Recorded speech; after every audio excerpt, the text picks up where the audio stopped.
We're all attracted to people all the time. What is it that attracts us to others? And what do others find attractive about you?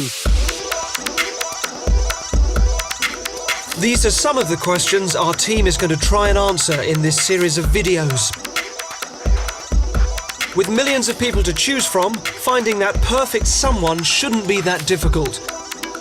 But the media, social pressures, and human nature itself have turned it into a mystery.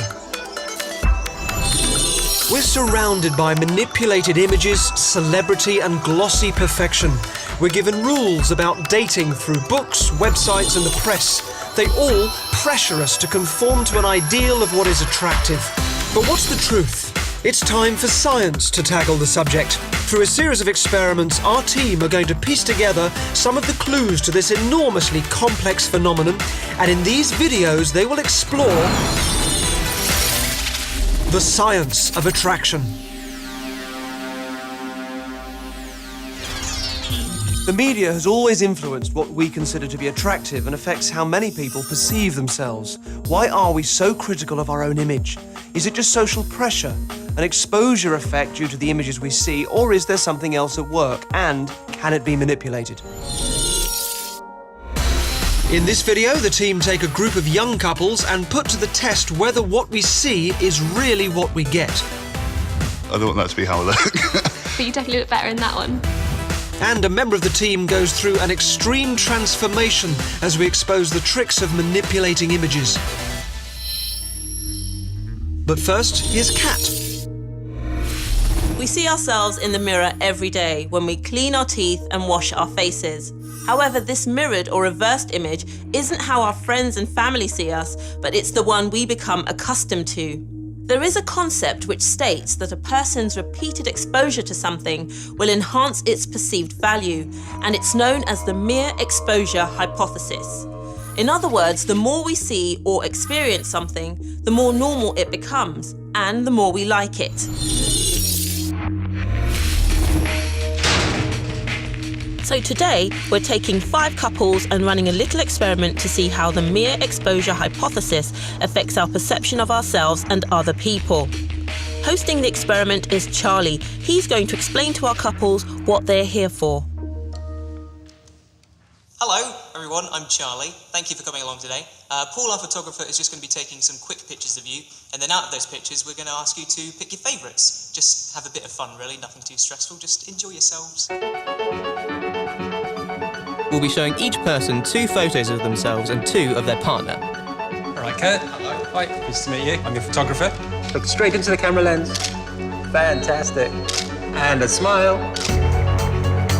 Then we'll be asking them to choose their favourite from each pair. What they don't know is that both photographs are identical, apart from one has been flipped to create a mirrored image. If the mirror exposure hypothesis is correct, each person should choose the mirrored photos of themselves, as that is the image they are most used to seeing. Okay, so now that the photos are ready, it's time for the moment of truth. Let's find out which ones they prefer.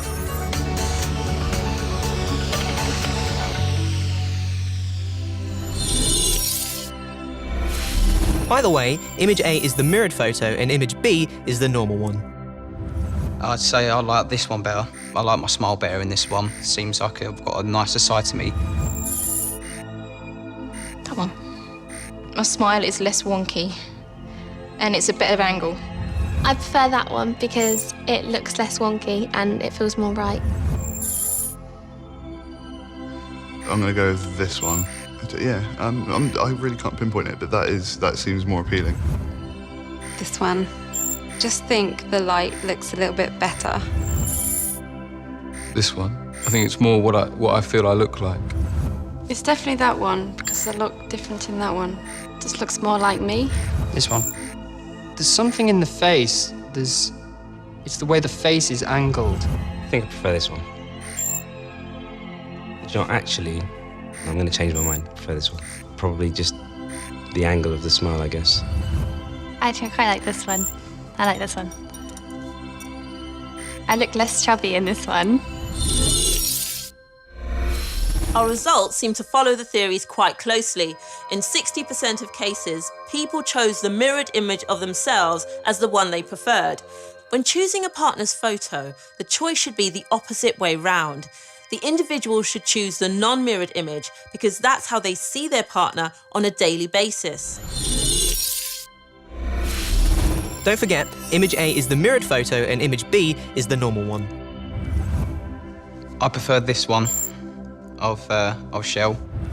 That one, is just more him, so much more natural. I prefer this one because he looks more relaxed and it seems more casual than the other one. I prefer this one. Again, it's really hard to say, but yeah, I think this one. That one. Because the other one, his head looks crooked and he doesn't crook his head like that. This one again. This one, definitely this one. I definitely prefer this one. I like the smile better on this one. He's got sort of a crooked smile in this one, it looks like. So I prefer this one.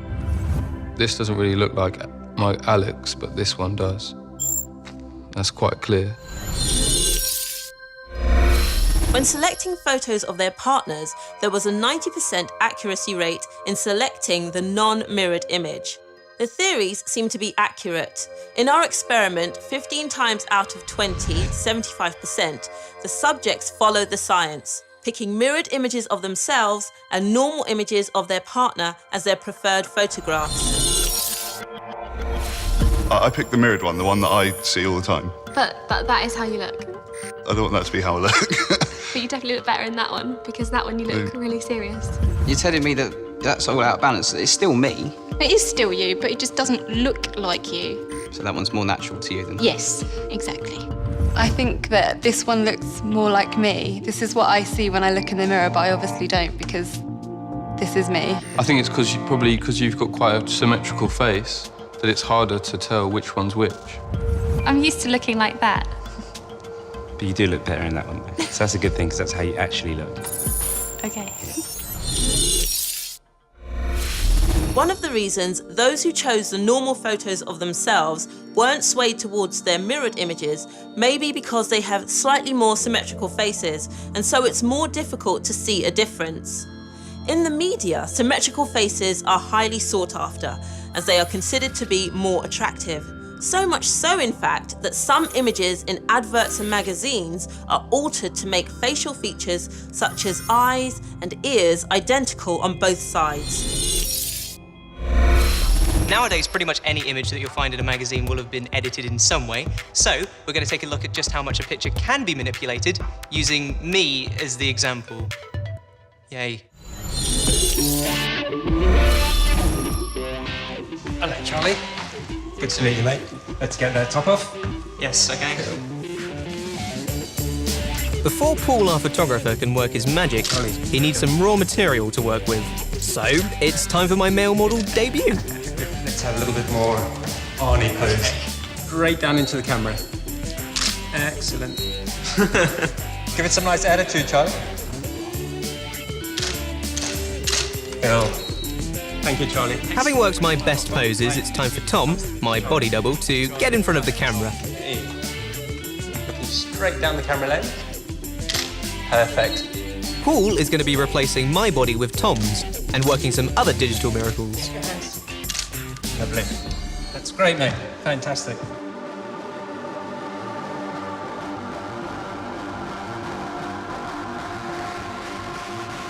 We all know that images get manipulated to make people appear thinner or to have clearer skin.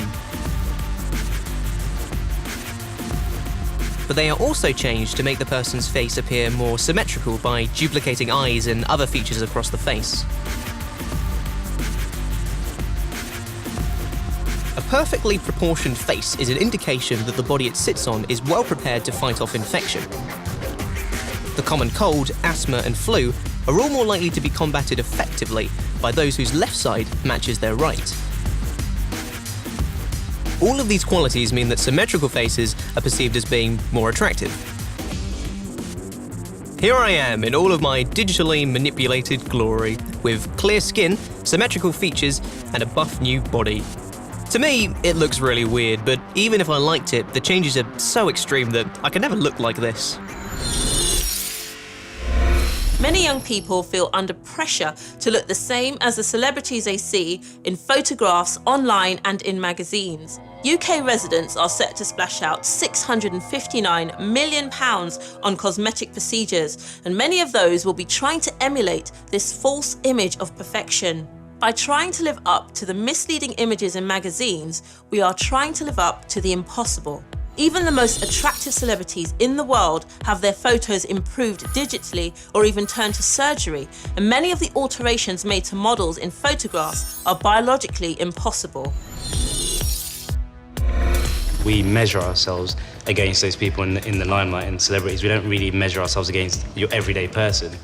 So when you do look at yourself, you kind of compare yourself to somebody who probably isn't a real reflection of what someone in everyday life would look like. You look at somebody, you think, oh, they're beautiful, or this makeup all so slim, but how do you know if it's fake or not? It's been touched up, so you've been pressurised to look all this beautiful, but no one can look that in real life. But I think that people overanalyse their own photos anyway. So whereas Dan would think, oh, she looks perfect, she looks beautiful, it's like I'd notice all those little things because you overanalyse yourself. Whereas you could look as good as someone in the media, but it's just that you look at yourself and you pick at stuff, whereas that person you just think, oh, they look beautiful. In the photos, we all said, like, oh, our faces look crooked. So people might get plastic surgery thinking, oh, I've got a crooked nose, but then they actually don't. It's just the way that they would look at themselves in the mirror. After what we've done today, I think if somebody does go and have plastic surgery on their face, you know, to correct their nose, your partner who knows you best, they probably just see you as totally different. So, well, that looks wrong. That's not you. That's not how I found me attracted to you. It's totally different. So, familiarity does play a part in attraction, which makes perfect sense. It's important, though, that we keep a good perspective about what's considered beautiful or handsome. With so many manipulated images around, it would be easy to feel pressured and unhappy with ourselves. And all of our test subjects found their partners attractive, which goes to show that reality is beauty, even if it's not airbrushed perfection. To find out more and test out our chat-up line generator, go to scienceofattraction.co.uk.